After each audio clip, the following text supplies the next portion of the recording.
group that campaigns to cut the growth in population. Optimum Population Trust believes the Earth may not be able to support more than half of its present numbers before the end of this century, and it's launched a Stop at 2 online pledge to encourage couples to limit their family size. Well, Roger Martin is chairman of that trust, and I asked how soon he thinks the problem of overpopulation will become critical.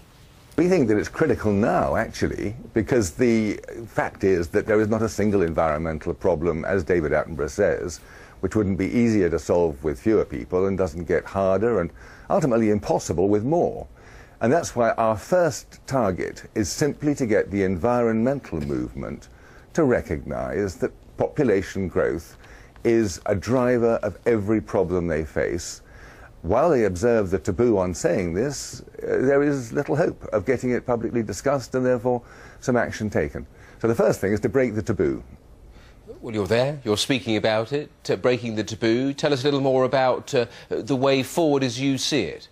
The way forward is really to, I think, require, as again David Attenborough urges the environmental movement, to start putting human numbers into every statement they make about problems, and point out that they'd all be easier to solve if we could only stabilise our population. As it is at the moment in this country, the population is growing by about 1,200 people every day, all requiring houses, transport, water, energy and so on, producing waste and pollution, far more than if we were Ethiopians.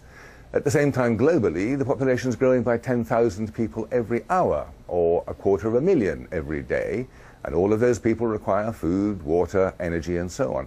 So while the taboo remains in place, there's little point in discussing detailed measures, but of course some countries have already faced up to the problem and dealt with it really rather well. Well, there have been attempts in the past in some countries. One thinks of India, one thinks of China, but there are huge problems in actually limiting numbers in families without actually trampling human rights. It's very interesting that you discussed the two countries of which only one still has a coercive policy. Iran, for instance, and Thailand, and Mexico and Costa Rica and South Korea, many others, have achieved equivalent reductions in fertility as those that the Chinese have achieved by non-coercive means. And the way you do it, of course, is a combination of freely available access to contraception, empowerment of women and encouragement to control their own fertility as they wish, good advice on what suits them, and good backup.